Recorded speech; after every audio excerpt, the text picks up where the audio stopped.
Добрый вечер. Вот теперь программа о главном.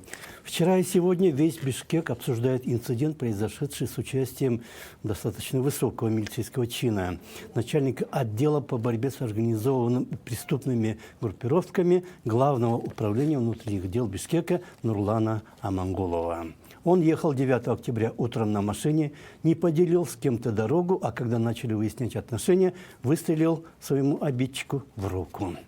Это происходит не где-то в какой-то колонии, и не в 90-е годы, когда перестрелки действительно случались, и не среди каких-то преступных группировок, которые выясняют свои криминальные отношения, и не отмороженный преступник вдруг непредсказуемо стреляет в милиционера, который по долгу службы пытается навести где-то в городе порядок, а делает это сам милиционер. Причем из-за того, что кто-то ему не уступил дорогу.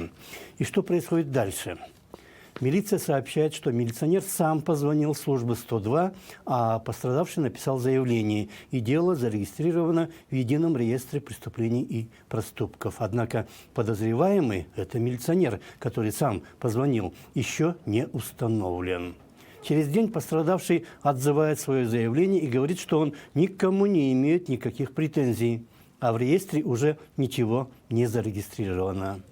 Что должно происходить в нормальном государстве после такой позорной череды событий? Наверное, начальник главного управления и заместитель министра, если не сам министр внутренних дел, должны, наверное, уходить в отставку.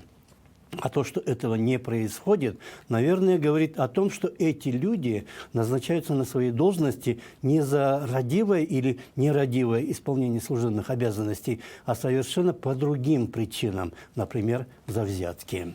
Но заместители министров у нас по таким поводам в отставку не уходят. Их увольняют иногда за предательство интересов милиции. При этом понятие «интересы милиции» трактуется, наверное, несколько по-иному. Предательство интересов милиции тянет на высшую меру наказания, но на самом деле идет рутинная разборка. В инцидентах же со стрельбой милиция выгораживает своих, хотя вот это как раз и есть предательство интересов. И министерство не выполняет своих обещаний. Задача перед Министерством внутренних дел поставлена и президентом, и Джорги Кенешем, и правительством. Это обеспечение безопасности наших граждан, борьба с оргпреступностью, а также экстремизмом и терроризмом. Вся наша работа, она будет открыта, гласна. Милиция уже давно превратилась в совершенно неуправляемую структуру, порядок в которой, наверное, более или менее еще сохраняется только благодаря коррупции и взяткам. Люди, призванные беречь граждан, стреляют в них, берут взятки, укрывают преступников, давят на дорогах людей, напившись, бьют граждан, попадающихся им на пути. Это уже давно деградировавшая служба, которая во многом уже схожа с криминальной группировкой. И ведь подобная деградация разлагает не только милицию. В доблестной кыргызской армии в 21 веке пышным цветом цветет дедовщина. Офицеры и генералы распродают веренное им имущество. Энергетики делают деньги на всем, а долги вешают на всех нас. Все месторождения полезных ископаемых уже давно распроданы на 50 лет вперед. Даже директора школ, где воспитывают подрастающее поколение, не могут уже существовать без взяток и поборов.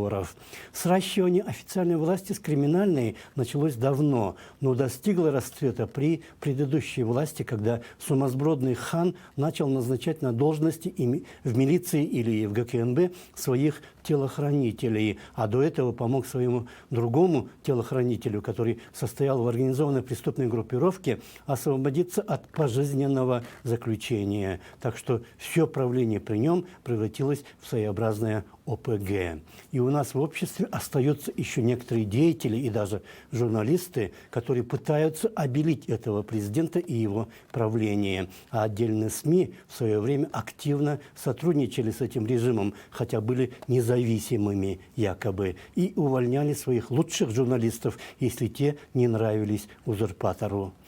Эпидемия предательства интересов профессии заразила уже не только милицию, больна уже чуть ли не половина общества. Это была программа о главном. Ее вел я, Нарын Аиб. Всего вам хорошего и до свидания.